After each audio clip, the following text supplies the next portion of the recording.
காலாக நினைச்சுக்கிட்டு வணங்கிக் கொண்டிருந்த போது பிஜேபி இதனுடைய மத்திய அரசு தமிழ்நாட்டுக்கு தமிழ்நாட்டு மக்களுக்கு எதையும் செய்யல என்று சொன்னவர் யார்? இன்றைக்கு வேட்பாளராக எதிர்த்து நிற்கிற வேட்பாளர் தம்பிதுரை அவர்கள். அந்த வார்த்தைகளையே நான் இப்போ அவரிடத்திலிருந்து கடன் வாங்கி இப்போ உங்களிடத்தில் சொல்ல போறேன். அதை சொல்லித்தான் நான் ஜோதிமணி அவர்களுக்கு வாக்கு கேட்க போகிறேன். அது பொருத்தமாக இருக்கும் என்று நான் கருதுகிறேன். அண்மையில் மத்திய நிதிநிலை அறிக்கை பட்ஜெட் நாடாளுமன்றத்தில் தாக்கல் செய்யப்பட்டுச்சு. அப்படி தாக்கல் செய்த நேரத்தில் அதிலே பங்கேற்று அதிமுகவின் சார்பில் மக்களவையினுடைய துணை சபாநாயகராக இருக்கக்கூடிய தம்பிதுரை தான் பேசினார். பேசுகிற போது சொன்னார், அவர் பேசியத தம்பிதுரை மறந்திருக்கலாம், ஆனால் கரூர் மக்கள் நிச்சயமாக மறக்கல. கரூர் மக்கள் மட்டுமல்ல, ஒட்டுமொத்த தமிழ்நாட்டில் இருக்கக்கூடிய மக்கள் அதை மறக்கல. அன்றைய தினம் தம்பிதுரை என்ன பேசினார் என்றால், இந்த இடைக்கால நிதிநிலை அறிக்கையில் பெரிய சலுகைகள் இல்லை. இந்த இடைக்கால நிதிநிலை அறிக்கையானது பாரதிய ஜனதா கட்சியினுடைய தேர்தல் அறிக்கையாக அது விளங்கிக் கொண்டிருக்கிறது. பட்ஜெட்ல விவசாயிகளுக்கு 6000 ரூபாய் உதவித்தொகை அறிவிச்சிருக்கிறீங்க. அது போதுமானது அல்ல. குறைந்தபட்சம் 12000 ரூபாய் வழங்கிட வேண்டும். தற்போது அறிவித்திருக்கக்கூடிய சலுகைகளை நியாயமா? ஏற்கனவே ஏன் 2018ஆம் ஆண்டு அறிவிக்கல என்று கேட்டவர் யாருன்னா தம்பிதுரை. ஆக அப்படிப்பட்டவர் தான் பிஜேபியின் துணையோடு ஆதரவோடு அவர் இங்கே வேட்பாளராக நிறுத்தப்பட்டிருக்கிறார். அதை தொடர்ந்து பேசினார். மத்திய அரசினுடைய பண மதிப்பிழப்பு அந்த நடவடிக்கையால் சிறு குறு தொழிலாளர்களுக்கு என்ன நன்மை கிடைச்சிருக்கு? ஜிஎஸ்டி மூலம் மாநில அரசினுடைய அதிகாரத்தை மத்திய அரசு பறித்திருக்கிறது. ஜிஎஸ்டி வசூல்ல தங்களுடைய பங்கை பெறுவதற்கு, இந்த மாநிலத்தினுடைய பங்கை பெறுவதற்கு மத்திய அரசிடம் மாநில அரசுகள் பிச்சை எடுக்கக்கூடிய நிலை உருவாகி இருக்கு. மாநிலங்களுக்கு தர வேண்டிய நிதியை கூட முறையாக மத்திய அரசு வழங்கல. இதுதான் கூட்டாட்சி தத்துவமா என்று கேட்டவர் தம்பிதுரை அவர்கள். அவர்தான் இப்ப மோடிய ஆதரிச்சு ஓட்டு கேட்கிறார். அது மட்டுமல்ல, பல்வேறு காலகட்டங்களில் தமிழ்நாட்டில் புயல் தாக்கியது. அந்த புயல் தாக்கிய நேரத்தில் மத்திய அரசின் மூலமாக மாநிலத்திற்கு வர வேண்டிய நிவாரண தொகை அது இதுவரையில் முழுமையாக வந்து சேரல. இதை சொன்னவர் தம்பிதுரை. அதையும் தாண்டி சொன்னார், பல முறை பாராளுமன்றத்தில் வாக்கெடுப்பு நடந்திருக்கு. பல பிரச்சனைகளுக்காக பல சட்ட மசோதாக்களை நிறைவேற்ற அப்படி வாக்கெடுப்பு நடைபெற்ற நேரங்களில் நாங்கள் பல முறை இந்த அரசை ஆதரித்து வாக்களித்திருக்கிறோம்.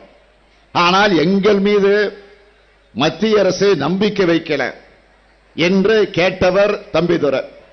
இவருக்குத்தான் இன்றைக்கு மோடி ஆதரவு கேட்டுக் கொண்டிருக்கிறார். அது மட்டுமல்ல, பிஜேபியினுடைய பல்வேறு திட்டங்கள் தோல்வியடைந்து விட்டன. குறிப்பா 100 நாள் வேலை திட்டங்கள் முறையாக செயல்படுத்தப்படல. சிறுபான்மையினர் நன்மைக்காக போதிய நிதி ஒதுக்கல என்று பகிரங்கமாக பாராளுமன்றத்தில் குற்றம் சாட்டியவர் தம்பிதுரை அவர்கள். வேலையில்லா திண்டாட்டம் மிகப்பெரிய அளவில் உருவாகி இருக்கிறது. கடந்த 45 வருஷத்தில் இல்லாத அளவுக்கு இப்பொழுது நாட்டிலே வேலையின்மை இருந்து கொண்டிருக்கிறது என்று நாடாளுமன்றத்திலே பதிவு வைத்தவர் தான் தம்பிதுரை அவர்கள். இந்தியாவில் 3 லட்சம் விவசாயிகள் தற்கொலை செய்து கொண்டு மாண்டு போயிருக்கிறார்கள். விவசாயியுடைய வருமானத்தை 2 மடங்கு உயர்த்துவேன் என்று மோடி சொன்னார். அது என்ன ஆச்சு என்று பாராளுமன்றத்திலே கேட்டவர் தம்பிதுரை அவர்கள். இவர்தான் இப்பொழுது மோடிக்கு ஆதரவாக பேசிக் கொண்டிருக்கிறார். அது மட்டுமல்ல, அவர் ஒரு புள்ளி விவரத்தோடு சொன்னார் நாடாளுமன்றத்தில், என்னுடைய கரூர் தொகுதியில் இருக்கக்கூடிய, என்னுடைய தொகுதியில் கட்டப்பட்டிருக்கக்கூடிய கழிப்பறைகள் அதை கூட முறையாக கட்டல என்று சொல்லிவிட்டு அதற்கான ஆதாரங்களை, புகைப்படங்களை அங்க இருக்கக்கூடிய ஸ்பீக்கர் இடத்துல அதை தந்தவர் தான் தம்பிதுரை அவர்கள். ஆனால் இப்போ தம்பிதுரை தொகுதியா வராரு, தொகுதியில போய் பார்க்கிறார். ஆனா மக்கள் கேள்வி கேட்க ஆரம்பிச்சிருக்கிறாங்க. கேள்வி கேட்பது மட்டுமல்ல, நீ எப்படி இங்க மறுபடியும் வரலாம், 10 வருஷமாக எட்டி பார்க்காத நீ மறுபடியும் தொகுதியில் வந்து வாக்கு கேட்க வந்திருக்கிறாய் என்று விரட்டி அடிக்கக்கூடிய காட்சிகள் தொலைக்காட்சிகள்ல, ஊடகங்கள்ல தொடர்ந்து செய்திகளாக வந்துட்டு இருக்கு. தம்பிதுரை பிரச்சாரம் செய்கிற போது ஒருவர் கேட்டு இருக்கிறார், 4 வருஷமா வரல என்று மக்கள் கேட்டப்போ இவர் என்ன சொல்லி இருக்கிறார் தெரியுமா? வீடியோவிலே பதிவாகி டிவியிலே வந்திருக்கு, ஊடகங்கள்ல வந்துச்சு. ஓட்டு போட்டா போடுங்க, இல்லன்னா போங்க, உங்க காலில் நாங்கெல்லாம் விழ முடியாது என்று சொன்னவர் இவர். ஆக மக்கள் ஓட்டு வாங்கிட்டு இப்போ பேசுற பேச்சா இது? 2 நாட்களுக்கு முன்னால் இதே தம்பிதுரை என்ன பேசி இருக்கிறார்? அதிமுகவில் இருக்கக்கூடிய எங்கள்ல நான் ஒருத்தந்தான் மோடிய எதிர்த்து பேசுகிறேன், மோடிய மிரட்டுகிறேன் அப்படின்னு 2 நாளைக்கு முன்னாடி பேசி இருக்கிறார். சரி, மோடியை இவர் மிரட்டுகிறாராம். அப்படியானால் அவர் மிரட்டி நீங்கள் இந்த கரூர் தொகுதிக்கு என்ன திட்டங்களை கொண்டு வந்து சேர்த்திருக்கிறீங்க, உங்களால் அதை சொல்ல முடியுமா? கூரை ஏறி கோழியை பிடிக்க தெரியாதவன் வானத்தை கிழித்து வைகுண்டத்தை காட்டுவானாம். அதுபோல தம்பிதுரை அவர்கள் இன்றைக்கு இப்படிப்பட்ட பிரச்சாரத்தில் ஈடுபட்டு இருக்கிறார். இதை நம்புவதற்கு கரூர் மக்கள் இன்னும் இழுத்தவாயர்கள் அல்ல, அவர்கள் இந்த தேர்தலில் அவருக்கு சரியான பாடத்தை வழங்கப் போகிறார்கள். அதனால்தான் அவரை இன்றைக்கு எங்கு சென்றாலும் விரட்டிக் கொண்டிருக்கிறார்கள். ஆனால் இன்றைக்கு நாங்கள் வருகிறோம். எப்படி வருகிறோம்? ஓட்டு கேட்டு வருகிறோம். ஓட்டு கேட்கிற போது உரிமையோடு கேட்கிறோம், உணர்வோடு கேட்கிறோம், கம்பீரமாக வந்து கேட்கிறோம், தெளிவா துணிவா வந்து கேட்கிறோம். இதுவரை நாங்கள் செய்திருக்கக்கூடிய சாதனைகள் என்ன, அதை பட்டியல் போட்டு காட்டுகிறோம். ஆக மீண்டும் நாங்கள் பொறுப்புக்கு வருகிற போது என்னென்ன திட்டங்களை செய்ய போகிறோம் என்று அதையும் முறையாக அறிவித்து விட்டு வந்து உங்களிடத்தில் வாக்கு கேட்கிறோம். ஆனால் எடப்பாடி, தமிழ்நாட்டினுடைய முதலமைச்சராக இருக்கக்கூடிய எடப்பாடி பழனிசாமி அவர்கள், அவரு இப்ப ஊரா சுத்திக்கிட்டு இருக்கிறாரு.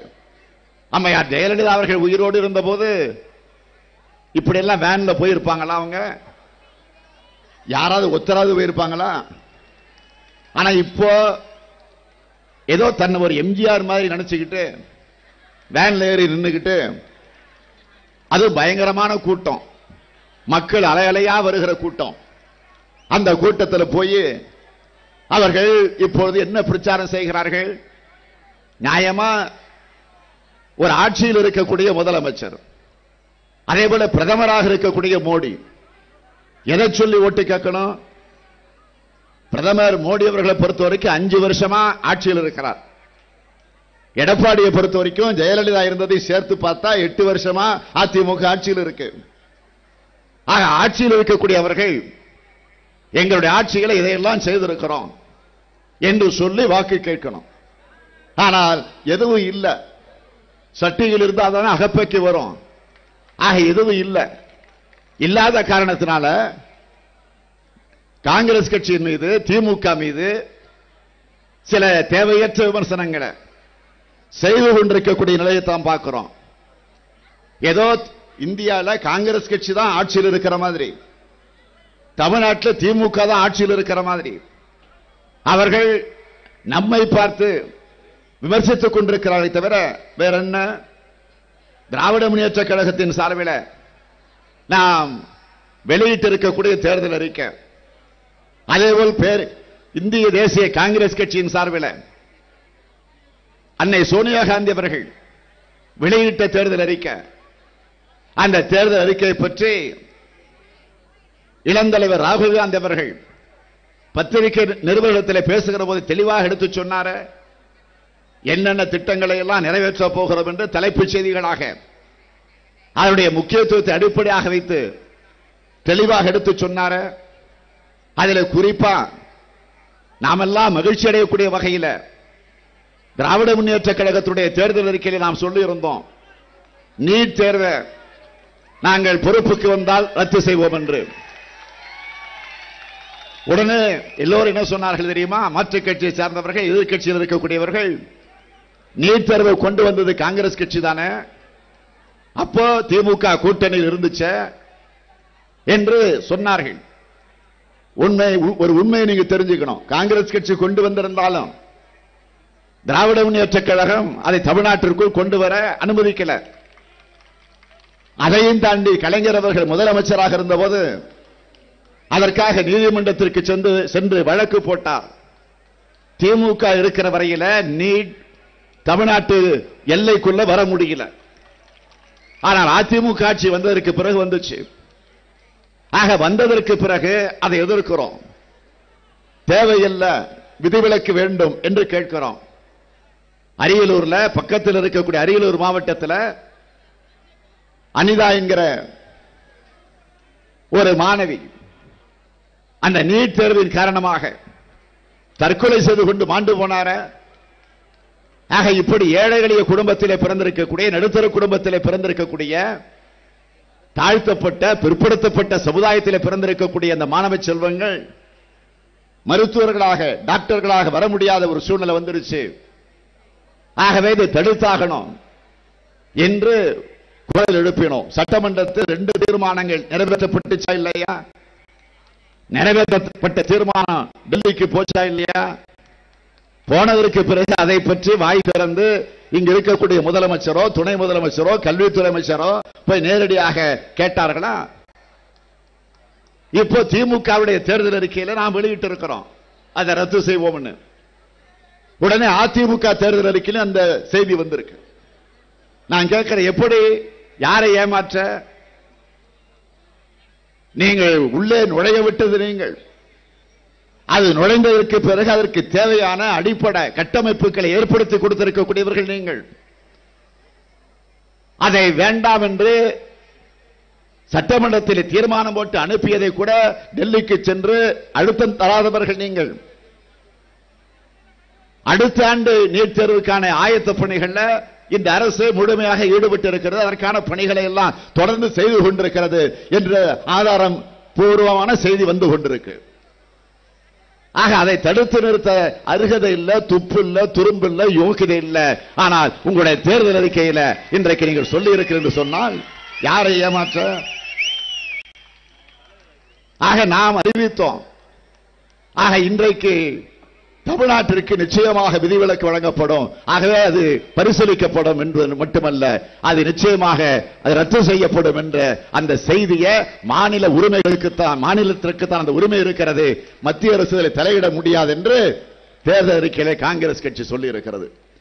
ஆகவே இதிலிருந்து தலைவர் கலைஞர் எதற்காக தொடர்ந்து குரல் கொடுத்தார்?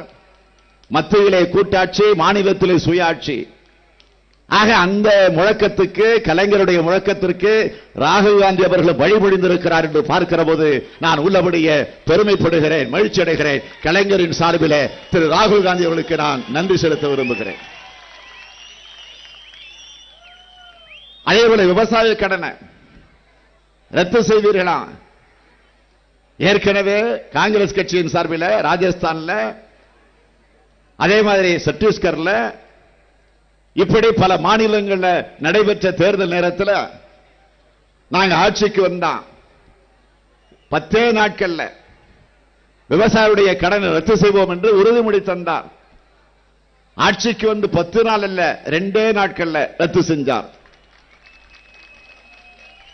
நீங்க மறந்திருக்க மாட்டீங்க, தலைவர் கலைஞர் அவர்கள் 2006ஆம் ஆண்டு தேர்தலை சந்தித்த நேரத்தில் அப்போது விவசாய பெருங்குடி மக்களுக்கு தந்த ஒரு உறுதிமொழி 7000 கோடி ரூபாய் ரத்து செய்வேன் என்று சொன்னார். நாங்கள் கூட அப்பொழுது எதிர்பார்க்கல, நம்பல, எப்படி முடியும் என்று நாங்கள் பேசிக் கொண்டிருந்தோம், நினைத்துக் கொண்டிருந்தோம். ஆனால் கலைஞர் ஆட்சிக்கு வந்தார். வந்தவுடனே முதல் வேளை அவர் பதவியேற்றுக் கொண்டு அந்த மேடையிலிருந்து, விழா மேடையிலிருந்து நேராக கோட்டைக்கு கூட போகல, கோட்டையில் இருக்கக்கூடிய கோப்பை விழா மேடைக்கு கொண்டு வர வச்சு அந்த விழா மேடையிலேயே 7000 கோடி ரூபாய் கடன் ரத்து என்று கையெழுத்து போட்ட தலைவர் கலைஞர் அவர்கள். ஆக அதே அடிப்படையில் தான் மத்திய அரசு ஏறக்குறைய 60,000 கோடி ரூபாய் காங்கிரஸ் மன்மோகன் சிங் அவர்கள் தலைமையில் ஆட்சி பொறுப்பில் இருந்தபோது இந்தியா முழுமையும் இருக்கக்கூடிய அந்த கடனை தள்ளுபடி செய்தார்கள். ஆக மீண்டும் ஆட்சிக்கு வருகிற செய்வோம் என்ற அந்த உறுதியை தந்திருக்கிறோம். இப்பொழுது காங்கிரஸ் கட்சியின் சார்பில் வெளியிடப்பட்டிருக்கக்கூடிய தேர்தல் அறிக்கையிலும் அது சொல்லப்பட்டிருக்கிறது. அது மட்டுமா, தனி பட்ஜெட் விவசாயத்திற்கென்று வேளாண்மை துறைக்கென்று தனி நிதிநிலை அறிக்கை, அப்படி ஒரு தனி பட்ஜெட் போடுகிற போது இனிமே தமிழ்நாட்டில் உறுதியோடு சொல்றேன், தற்கொலை விவசாயிகள் தற்கொலை என்பதே நிச்சயமாக நடக்காது. விதைப்பொருளுக்குரிய விலை நியாயமாக கிடைக்கப் போகிறது. ஜிஎஸ்டி வரியை கட்டுப்படுத்துவார்களா? நிச்சயமாக ஜிஎஸ்டி வரியை எளிமையாக்குவோம் என்று அறிவித்திருக்கிறார்கள். திராவிட முன்னேற்ற கழகத்தினுடைய தேர்தல் அறிக்கையிலே சொல்லிருக்கோமே, பெட்ரோல் விலை, டீசல் விலை இதையெல்லாம் நாங்கள் கட்டுப்படுத்துவோம் என்று. இதை சொன்னப்போ இது மத்திய அரசுடைய வேலையாச்ச, இவர்கள் எப்படி அறிவிக்கிறாங்க என்று எல்லோரும் கிண்டல் செஞ்சாங்க. காங்கிரஸ் கட்சியுடைய தேர்தல் அறிக்கையிலே தெளிவாக சொல்லப்பட்டிருக்கிறது, ஜிஎஸ்டி வரிக்குள்ள பெட்ரோல் டீசல் விலையை கொண்டு வருவோம், அதனால் ஆட்டோமேட்டிக்கா அது தானாக அதனுடைய விலை குறைந்து போகும் என்று சொல்லி இருக்கிறாரு. தமிழக மீனவருடைய பிரச்சனை அறிந்து புரிந்து மீனவர்களுக்கு நிரந்தரமாக ஒரு தீர்வு காண்போம் என்ற அறிவிப்பு வந்திருக்க, கல்விய மாநில பட்டியலுக்கு கொண்டு வர முடியுமா என்று சிலர் கேள்வி கேட்டாங்கள, அதற்கு தேர்தல் அறிக்கையில தெளிவாக சொல்லி இருக்கிறார்களே.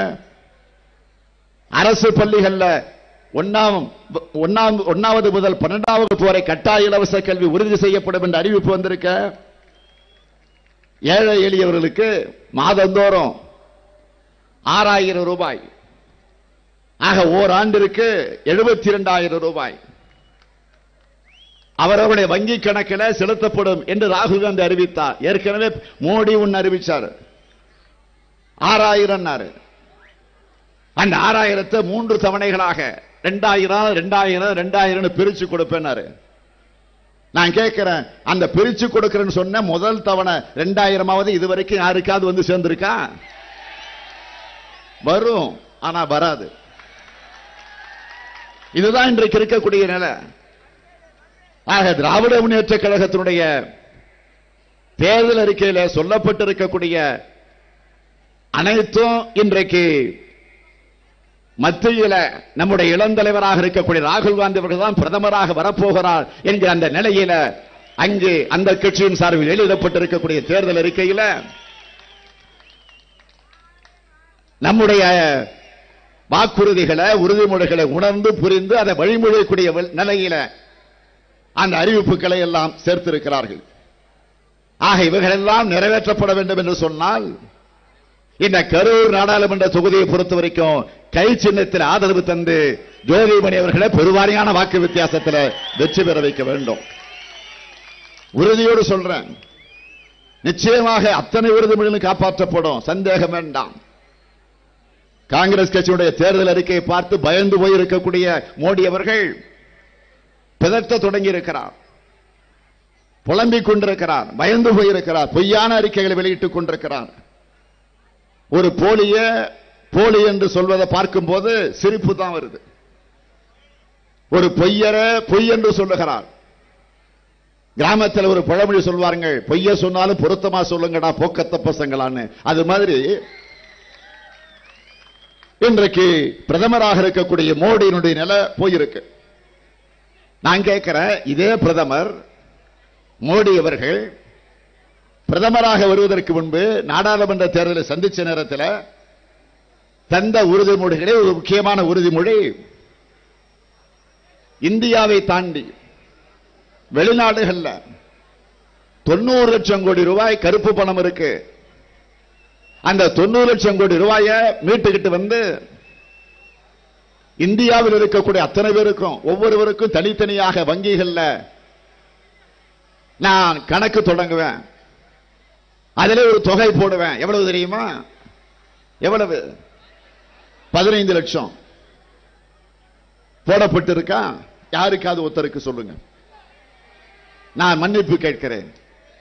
போட்டிருந்தால் 15 லட்சம் நாங்க 15,000 15,000 தேவையில்லை, அட்லீஸ்ட் ஒரு 15 ரூபா போடப்பட்டிருக்கா? கிடையாது. ஆக பொய்யான அறிக்கை. சரி, 15 லட்சம் தான் போடல, அத்தனையும் மீட்டுக்கிட்டு வந்துட்டீங்களா? எந்த நாட்டில இருந்து, எந்தெந்த வங்கியில இருந்து எவ்வளவு ரூபாய் மீட்டுக்கிட்டு வந்திருக்கிறீங்க சொல்ல முடியுமா? முடியாது. ஆகவேதான் நான் பணிவோடு கேட்கிறேன், தேர்தல் நேரத்தில் அவங்க சொன்னது வானத்தை கிழிப்பேன், வைகுண்டத்தை காட்டுவேன், மணலை கூட கயிறாக திரிப்பேன் சொன்னார்கள். ஆனால் எதுவும் நடக்கல. ஆனால் திராவிட முன்னேற்ற கழகத்தை பொறுத்த வரைக்கும் கலைஞர் அவர்கள் 5 முறை தமிழ்நாட்டில் ஆட்சியில் இருந்திருக்கிறார், 5 முறை முதலமைச்சராக இருந்திருக்கிறார்.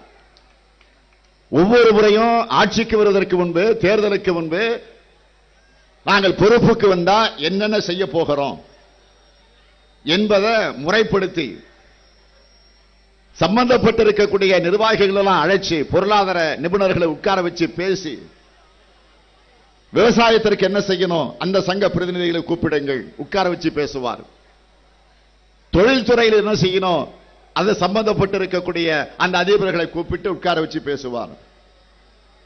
சிறு தொழில்கள் செய்து கொண்டிருக்கக்கூடிய வணிகர்களை அழைச்சு பேசுவார்.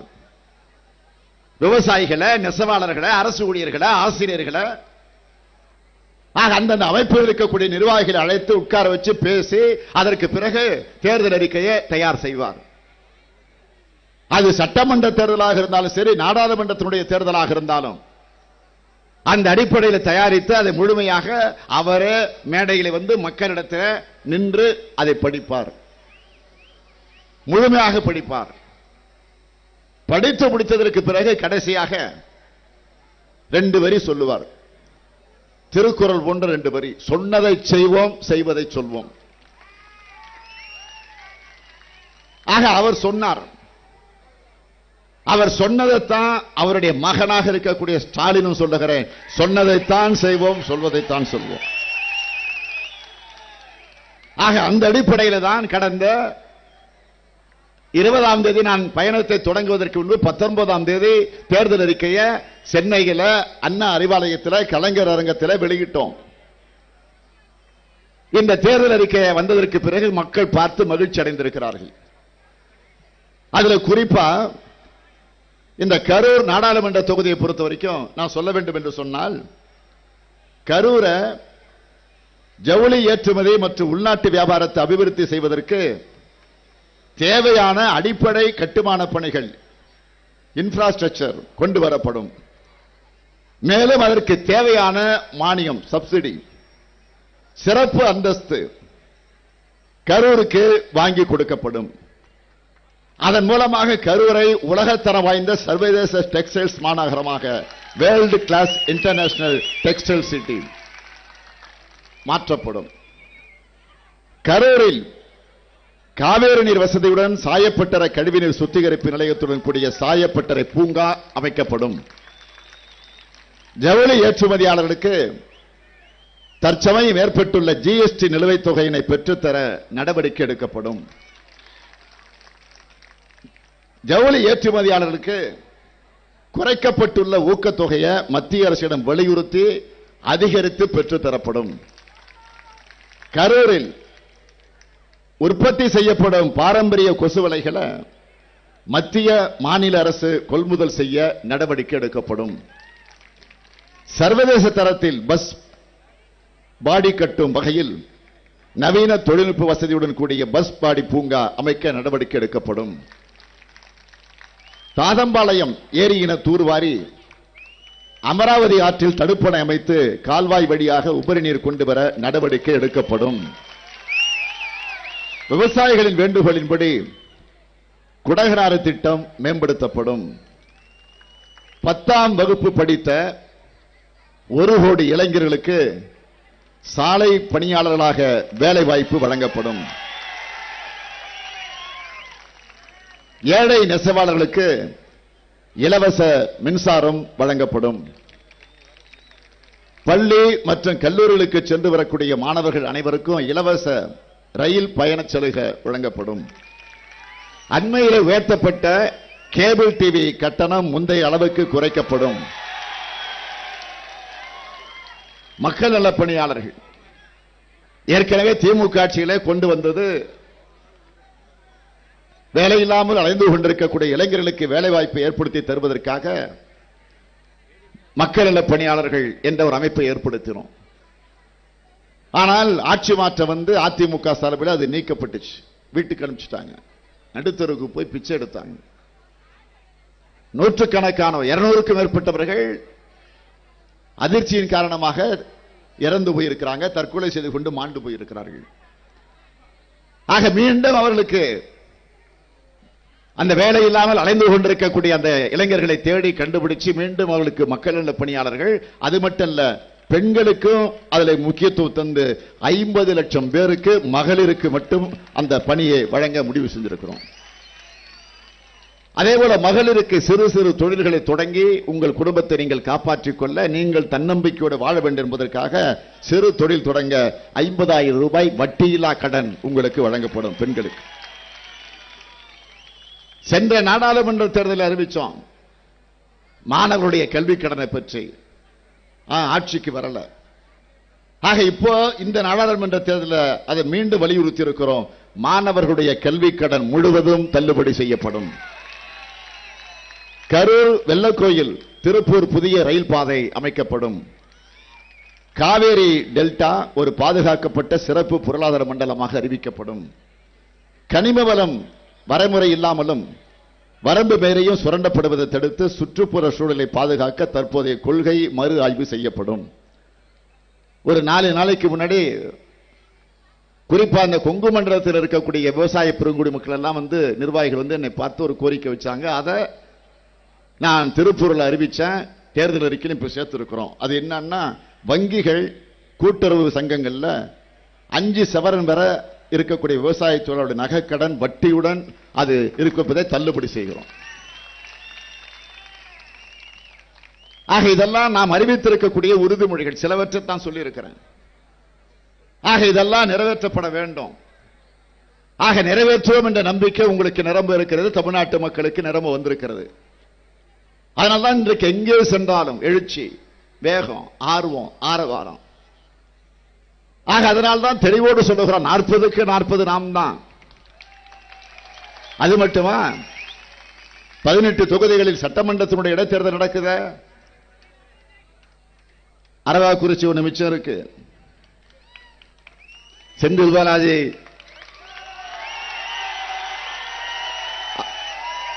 அந்த தொகுதியில் நின்று வெல்ல போவது என்பது உறுதி. அதுல எந்த மாற்றம் கிடையாது. ஆக நிறுத்தி வச்சிருக்கிறாங்க. ஸ்டே கிடையாது. நீதிமன்ற உத்தரவு, தடை உத்தரவு எல்லாம் போடல, வழக்கு இருக்கு. ஆக அந்த வழக்கை பயன்படுத்திக் கொண்டு வேண்டும் என்றே திட்டமிட்டு ஒரு 3 தொகுதிகளை 21 தொகுதியில் இடைத்தேர்தல் நடத்தி இருக்கணும். இப்ப சூலூர் ஒன்று வந்து சேர்ந்திருக்கு. ஆக 4 தொகுதியில் நடத்தணும். தேர்தல் கமிஷன் இடத்துல முறையா புகார் தந்திருக்கிறோம். உச்சநீதிமன்றம் வரம் போய் இந்த 4 தொகுதிக்கு நடத்த வேண்டும் என்று மனு போட்டு இருக்கிறோம். வழக்கு விசாரணை நடந்துச்சு. நடந்த பிறகு தீர்ப்பு என்ன வந்துச்சு? தேதியை நிர்ணயிங்க. தேர்தல் கமிஷனுக்கு உத்தரவு போட்டாச்சு. இன்று கூட காலையில் செய்தி பார்த்தேன் டிவியில். விரைவில் இந்த 4 தொகுதிகளுக்கு தேர்தல் அறிவிக்கப்படும் என்ற செய்தி வந்திருக்கு. ஆக இந்த நிலை. ஆக ஏற்கனவே 18 நாம் தான் சொல்லிட்டு இருக்கிறோம். ஆக இந்த 4 சேர்ந்தா 22. ஏற்கனவே திமுக காங்கிரஸ் கட்சி கூட்டோடு சட்டமன்றத்தில் கூட்டணியோடு 97 இருக்கு. ஆக இந்த 97 பிளஸ் 22 சேர்ந்தா பழனிசாமி ஆட்சி தமிழ்நாட்டில் இருக்குமா? அதனாலதான் திட்டமிட்டு சதி செஞ்சு திமுக பெரிய வெற்றி பெற்றுடும். 18க்கு 18, 40க்கு 40 கருத்து கணிப்புகள் செய்திகள் வந்துகிட்டு இருக்கு. ஆக ஆட்சி போயிடுமே. ஆக நாடாளுமன்றம் போனாலும் பரவாயில்லை. தமிழ்நாட்டை பொறுத்த வரைக்கும் சட்டமன்றமாவது காப்பாற்றப்பட வேண்டும். அதுக்காக திட்டமிட்டு அதற்காக ரைடு விட்டாங்க. யார் வீட்டில்? நம்ம திமுகவினுடைய பொருளாளர் அண்ணன் துரைமுருகன் வீட்டில் ரைடு விட்டாங்க. நியாயம் இருந்தா பண்ணுங்க, தவறு செஞ்சா நடவடிக்கை எடுங்க. நாங்க தடுக்கல. 2 நாள் சோதனை போட்டீங்களா? 2 நாள் ஏதாவது கைப்பற்றினீர்களா? ஏதாவது தவறு நடந்திருக்கிறதா? ஏதோ செலவுக்கு வச்சிருந்த பணத்தை எடுத்துக்கிட்டு போய் ஒரு கணக்கு கேட்டீங்க, கணக்கு கொடுத்தார்கள். அதற்கு பிறகு கணக்கு சரியாக இருக்கிறது எழுதி கொடுத்துட்டு போயிட்டாங்க. முடிஞ்சு போச்சு. கல்லூரியில் அவருடைய இல்லத்தில் சோதனை முடிஞ்சு போச்சு. அது 2 நாள் வேட்பாளர் அவருடைய மகன் தான் கதிரானந்த். ஓட்டு கேட்க போக முடியல. ஆக அப்படி ஒரு தடுத்து நிறுத்தி ஒரு கொடுமையை சதியை செஞ்சு எவ்வளவு முயற்சித்தாங்க, அதுல ஃபெயிலியர் ஆயிட்டாங்க. அதற்கு பிறகு 2 நாள் கழிச்சு திடீர்னு சம்பந்தமில்லாத எங்கேயோ போய் அங்கெல்லாம் போய் சோதனை போட்டு எடுத்தாங்களா அல்லது கொண்டு போய் வச்சுட்டு எடுத்தாங்களா தெரியல. எது எப்படியோ அது விசாரணைக்கு வருகிற போது அதை நிரூபிக்கிறோம். அது வேற. என்ன காரணம்? 5 வருஷமா துரைமுருகன் வருமான வரியை ஒழுங்கா கட்டலைங்கிற கணக்கு இல்லையா அவங்ககிட்ட? கேட்டா சொல்றீங்க தேர்தல் நேரத்தில் போலீஸ்ல இருந்து புகார் வந்துச்சு, அதனால நடவடிக்கைங்கிறீங்க. இப்ப நான் சொல்றேன், எதிர்க்கட்சி தலைவர் நான் சொல்றேன், ஓபிஎஸ் வீட்டுல இபிஎஸ் வீட்டுல கோடி கோடியாக பணம் இருக்கு, போய் சோதனை போட தயாரா? அதை விட நாங்க மோடி வீட்லயே கோடி கோடியா கொள்ளையடிச்ச பணம் பூரா அங்க இருக்கு, ரஃபேல்ல வந்த பணம் பூரா இருக்கு. நான் சொல்றேன், போய் சோதனை போடுறீங்களா? யாரை ஏமாற்ற? வேற ஒண்ணும் இல்லைங்க. ஆக வேலூர்ல இப்படி ஒரு சதியை செஞ்சு அதன் மூலமாக அந்த நாடாளுமன்ற தேர்தலை நிறுத்திட்டா, அந்த தேர்தல் மட்டும் இல்ல, நீங்க அதான் நல்லா கவனிக்கணும். அந்த நாடாளுமன்ற தொகுதிக்கு உட்பட்டு இருக்கக்கூடிய 2 தொகுதிகள் சட்டமன்ற இடைத்தேர்தல், ஆம்பூர்ல குடியாத்தத்துல. அதை தொடர்ந்து இப்போ தூத்துக்குடி மாவட்டத்தில் 2 இடம் அனிதா ராதாகிருஷ்ணனை கீதா ஜீவன் வீட்டில எல்லாம் போய் தோண்டி தோண்டி பார்க்கறாங்க. விளாத்திக்குளம் ஓட்டப்படாரம். ஆக இதெல்லாம் நிறுத்திட்டா முழுமையாக திமுக வெற்றி பெற்றா கூட இந்த 2-4 தொகுதியில நிறுத்திட்டா ஆட்சிக்கு ஆபத்து இருக்காது. எப்படி ஆட்சிக்கு ஆபத்து இருக்காது? கணக்கின்படி நீங்க சொல்லலாம். மத்தியில் ஆட்சிக்கு வரப்போவது யார்? நம்முடைய ராகுல் காந்தி. நம்முடைய ஆதரவு பெற்றிருக்கக்கூடிய ராகுல் காந்தி. ஆக அந்த ஆட்சி வந்ததற்கு பிறகு தமிழ்நாட்டில் ஒரு நிமிஷம் எடப்பாடி தலைமையில் இந்த ஆட்சி இருக்குமா? அத மனசுல பதிய வச்சுக்கீங்க. ஆகவேதான் அந்த உரிமையோடு உணர்வோடு உங்களிடத்தில் ஓட்டு கேட்க வந்திருக்கிறேன். நான் தொடக்கத்திலே சொன்னேன், கலைஞர் இல்ல, ஓய்வெடுத்துக் கொண்டிருக்கிறார். ஓயாமல் உழைத்து ஓய்வுக்கே ஓய்வு கொடுத்த தலைவர் கலைஞர் அவர்கள் ஓய்வெடுத்துக் கொண்டிருக்கிறார். இரவலாக உன் இதயத்தை தந்திடன்னா நான் வரும்போது கையோடு கொண்டு உன் கால்மலரில் வைப்பேன் என்று அண்ணாவிடத்திலே கேட்டார் தலைவர் கலைஞர் அவர்கள். அந்த தலைவர் கலைஞர் இன்றைக்கு இல்லை. கடந்த மார்ச் மாதம் பக்கத்தில் இருக்கக்கூடிய ஈரோட்டில் மண்டல மாநாட்டை நடத்தினோமே, திராவிட முன்னேற்ற கழகத்தின் சார்பில் அந்த மாநாட்டில் நான் பேசுகிற போது நிறைவுரையாக சொன்னேன், தலைவர் கலைஞர் அவர்களே, உங்களுக்கு ஒரு உறுதி தருகிறேன், விரைவில் தமிழ்நாட்டிலே நீங்கள் ஓய்வெடுத்துக்கிட்டு இருக்கிறீங்க, மருத்துவர்கள் கட்டாய ஓய்வு வேண்டும் என்று சொல்லிவிட்டார்கள். வயது மூப்பின் காரணமாக உங்களுக்கு அவசியம் ஓய்வு தேவை. ஆக கட்டாயம் ஓய்வெடுக்க வேண்டிய நிலைக்கு நீங்கள் தள்ளப்பட்டதற்கு பிறகு 14 வயசிலேயே ஒரு பள்ளிக்கூடத்திலே படித்துக் கொண்டிருந்த மாணவனாக இருந்த நிலையிலேயே கையிலே தமிழ் கொடி ஏந்தி புலி வில் கயல் பதிந்திருக்கக்கூடிய அந்த கொடியை தாங்கி பிடித்து ஓடி வந்த இந்தி பெண்ணை கேள் நீ தேடி வந்த கோழை உள்ள நாடிதல்ல என்று போர்பரணி பாடிய தலைவர் கலைஞர் அவர்கள் 14 வயசுல பிடிச்ச கொடியதான் 95 வயது வரையில அந்த கொடியை தாங்கி பிடித்த ஒரே தலைவர் நம்முடைய தலைவர் கலைஞர் அவர்கள். அந்த தலைவர் இன்றைக்கு இல்ல. அவர் இல்லாமல் நடைபெறுகிற தேர்தல். ஆக அவர் இல்லாமல் நடைபெறுகிற தேர்தலில் நான் ஏற்கனவே ஈரோட்டில மாநாட்டில சொன்னேன், கலைஞர் அவர்களே, விரைவில் உங்களிடத்தில் வெற்றிய தமிழகத்தில் திமுக கழகத்தினுடைய ஆட்சியை மலரச் செய்து உங்கள் இடத்தில் கொண்டு வந்து ஒப்படைப்போம் என்று நான் சொன்னேன். என்னை நம்பி மட்டுமல்ல, ஒட்டுமொத்த திராவிட முன்னேற்ற கழகத்தில் இருக்கக்கூடிய கோடிக்கணக்கான உடன்பிறப்புகளை நம்பித்தான். உடன்பிறப்பே உடன்பிறப்புகளே என்று தலைவர் உங்களை அன்போடு அழைப்பாரே, அந்த உடன்பிறப்புகளில் நானும் ஒரு உடன்பிறப்பாக இருந்து உங்களில் ஒருவனாக இருந்து அந்த உறுதியை இப்போ விரைவில் நிறைவேற்றக்கூடிய ஒரு சந்தர்ப்பம், ஒரு வாய்ப்பு வருகிற 18ஆம் தேதி நம்ம அத்தனை பேருக்கு கிடைச்சிருக்கு. அந்த வாய்ப்பை நீங்கள் பயன்படுத்தி ஜோதிமணிக்கு கை சின்னத்தில் ஆதரவு தந்து மிகப்பெரிய வெற்றியை தேடித்தாருங்கள் என்று கேட்டு விடைபெறுகிறேன். நன்றி, நன்றி, வணக்கம். தொடர்ந்து இது போல வீடியோஸ் பார்க்கிறதுக்கு கீழே இருக்க சப்ஸ்கிரைப் பட்டனை கிளிக் பண்ணுங்க.